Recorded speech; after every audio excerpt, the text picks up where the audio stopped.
Alhamdulillah. On est le combien? Désolé, je suis enrhumé, je renifle comme un cochon. Je suis bien enrhumé, ça fait 3 jours, je suis pas allé à la mosquée. Ni tarawih, ni prière. Je suis deg, enfin deg. Alhamdulillah, on doit remercier Allah pour subhanahu wa ta'ala.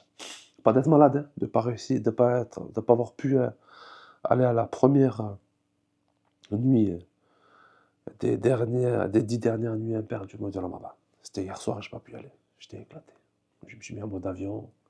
J'ai pris la chaise, je dors. Bon, ça va, ça m'empêche pas de jeûner. Alhamdulillah. Donc aujourd'hui, je me sens encore fébrile, mais il faut que je reprenne du poil de la bête. Je peux pas louper ce soir encore. Je peux pas louper ce soir encore. Après, si mon état de santé ne le permet pas, mais on va tout faire pour. Il y a un vent incessant pendant 2-3 jours ici sur Toulouse. Incroyable. Incroyable. Allahumma barik. Ça te rappelle la puissance d'Allah subhanahu wa ta'ala. Quand tu vois les arbres qui se plient presque à se briser, tu dis Allahu Akbar. Tous les arbres en même temps. Tu dis Allahu Akbar quand même. La puissance d'Allah. Et là, tu relativises. Tu dis ouais, subhanallah, celui qui est capable de plier, de briser tous les arbres en une fraction de seconde, sans aucun effort de sa part, celui qui est omnipotent, n'est-il pas capable, lui,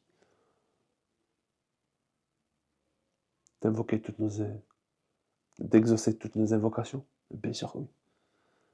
C'est facile pour lui. En plus, on est dans le mois béni, les jours bénis, les derniers jours du Ramadan. Subhanallah. Je m'appelle au moment où je suis. Allô, salam alaikum. Alaykoum salam wa rahmatullahi wa barakatuh. Ça va, mon frérot, quoi? Alhamdulillah, toi, mon frère, comment tu vas? Alhamdulillah, tu m'appelles au moment où je voulais faire une vidéo, t'as compris, YouTube, la vidéo journalière. Masha'Allah. Masha'Allah, Masha'Allah. J'essaie de t'appeler hier ou je sais plus quand, je me suis dit, il est fatigué, qu'est-ce qu'il arrive, on le voit pas.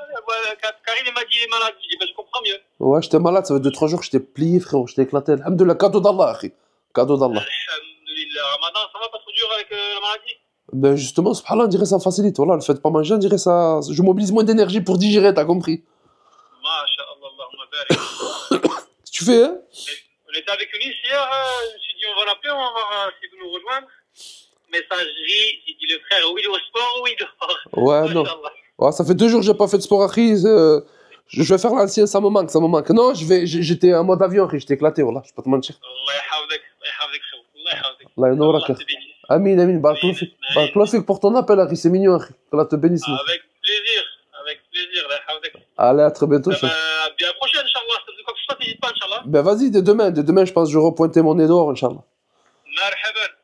Tu peux venir te chercher, on vient, Inch'Allah. Marhaban. T'es un amour, akhi, qu'Allah te bénisse, allez.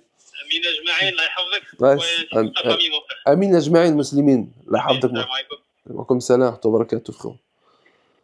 Il appelle à bon moment, le franjo. Qu'Allah le bénisse. Masha'Allah. Il est gentil quand même. La fraternité.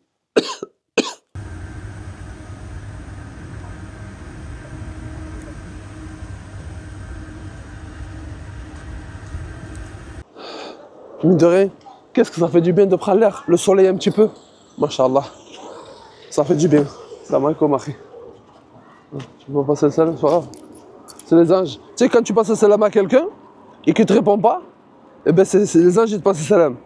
Donc à la limite, passe pas le salam, ça me dérange pas.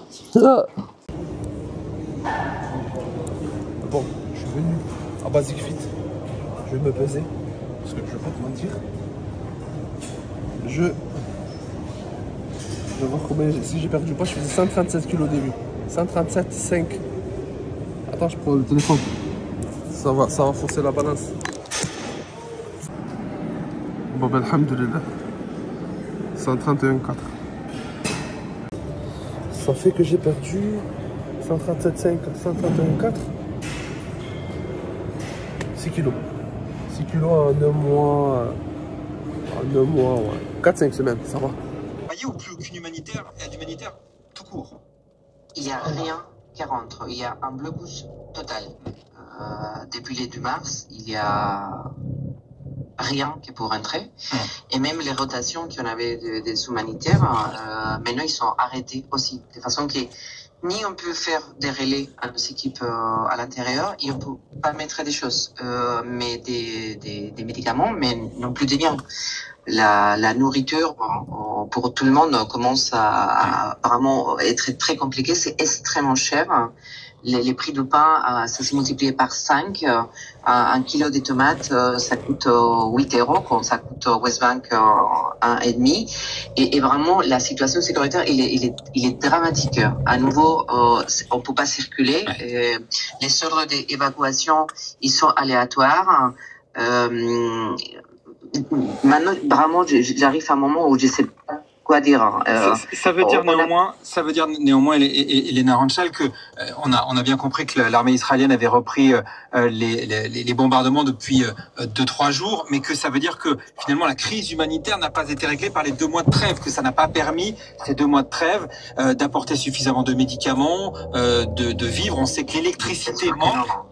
Oui, bien sûr que non. En fait, les dégâts au niveau destruction, c'est tellement massif que c'est pas quelques semaines de trêve qui vont faire la différence. C'est cette semaine de trêve, ça a été un rip pour la santé mentale des équipes, pour pouvoir faire des choses, mais les niveaux de destruction, c'est massif. Qu'on a énormément il y a 60% des hôpitaux qui sont partiellement fonctionnels, et qu'on a seulement moins de la moitié des centres de santé primaires qui fonctionnent. Effectivement, c'est pas en 6 semaines qu'on peut rétablir ce système de santé. Sans parler, effectivement, on parle encore de 15 000 personnes qui ont besoin d'une évacuation évacuation médicale, pour sauver la vie. Et on parle qu'il y a tout ça qu'il faut à quelques kilomètres. De toute façon, que la situation, c'est vraiment dramatique. On rappelle qu'Israël a rompu la trêve, accusant le Hamas de ne pas libérer les derniers otages. L'armée israélienne qui demande aux habitants du sud de la bande de Gaza d'évacuer avant de nouvelles frappes. Est-ce que, de là où on se parle, est-ce qu'on observe déjà des déplacements de population? Mais évacuer d'où? En fait, il n'y a pas un endroit sûr à Gaza. Évacuer d'où? D'un endroit qui s'est détruit à un autre endroit qui s'est complètement détruit, où il n'y a pas de l'eau, il n'y a pas d'électricité, etc. C'est un jeu cruel de forcer les gens d'aller d'un endroit à l'autre, mais en fait, il n'y a pas un endroit sûr. Nous, par exemple, pour nos cliniques, c'est jour à jour qu'on voit si on peut les ouvrir, parce qu'il y a des bombardements à côté, parce qu'il y a des ordres d'évacuation, et ça, c'est les quotidiens, et ça change d'une heure à l'heure, de façon que Médecins du Monde, par exemple, qui a chaque mois plus de 50 000 consultations, on ne sait pas si, parce qu'on n'a pas assez de personnel, parce qu'on n'a pas assez de médicaments, ou parce que tous les mouvements ils sont restreints via la sécurité, si on va pouvoir assurer tout ça. On l'a entendu dans les échanges qu'on a eu avec Thibault Lefebvre juste avant, depuis Jérusalem, Israël qui menace d'annexer une partie de la bande de Gaza. Est-ce que ça crée une tension supplémentaire sur le terrain? Tout ça crée une tension supplémentaire, mais que ça soit à Gaza, mais c'est aussi la situation qu'il y a à West Bank, on parle beaucoup moins, mais les tensions, ils sont de plus en plus criantes, que s'ajoutent des tensions. Maintenant, la population civile à Gaza, maintenant, ils sont vraiment dans ils peuvent même pas se projeter. Ils sont à jour les jours et à l'heure de savoir est-ce que cette nuit-là, on va tous mourir parce que les bâtiments vont être détruits, ou pas. Ça, c'est les quotidiens de nos équipes qui sont très représentatifs aussi de la population. Ouais. Il faut se dire, il faut rappeler quand même qu'on va presque déjà dépasser les 50 000 morts à Gaza.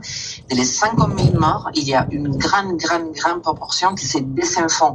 De façon que, de nouveau, on comprend très bien que la guerre, il y a des victimes, il y a des morts, mais il faut avoir une proportionnalité, et effectivement, quand on parle des attaques ciblées, quand il y a plus de 50% que c'est des enfants, il faut voir que c'est pas des objectifs militaires à tous ces enfants. De très nombreux enfants, c'est ce qu'on vous entend dans votre voix, Elena Ranchal. L'ONU alerte ce soir sur le traumatisme massif des enfants, justement, à Gaza, et vous évoquiez tout à l'heure un petit peu plus tôt la question de la santé mentale des gens qui habitent aujourd'hui encore dans la bande de Gaza et qui tentent de survivre au milieu souvent des ruines. Quel type d'espoir est-ce que la population peut néanmoins avoir? Bon, il s'accroche à voir s'il est enfin, mais vraiment, je ne veux pas sonner très dramatique, mais moi, je suis de près mes équipes depuis 16 mois.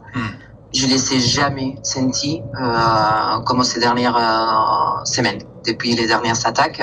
Parce qu'en fait, c'est ça.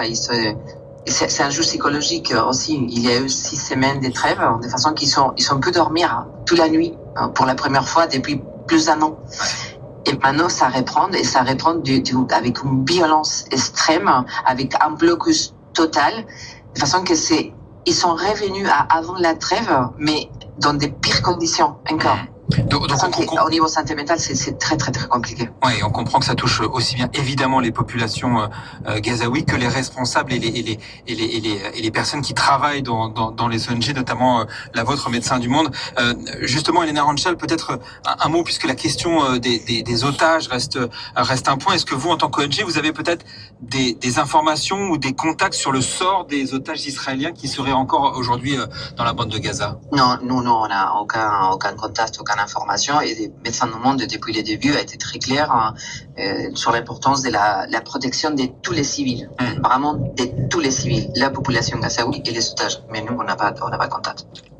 Merci beaucoup d'avoir été ce soir sur France Info, Elena Ranchal. Bon, ben écoute, de retour au bercail, je pensais que ça allait aller mieux, mais en fait, je suis éclaté. J'ai un regain de fatigue incroyable, je sais pas si ça se dit. Moi, c'est un regain d'énergie, mais bref, je suis éclaté.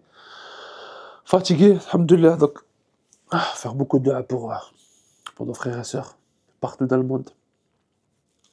Et il faut profiter de ce mois béni, de cette nuit impaire, ces 10 dernières nuits du mois de Ramadan pour invoquer sincèrement du fond du cœur.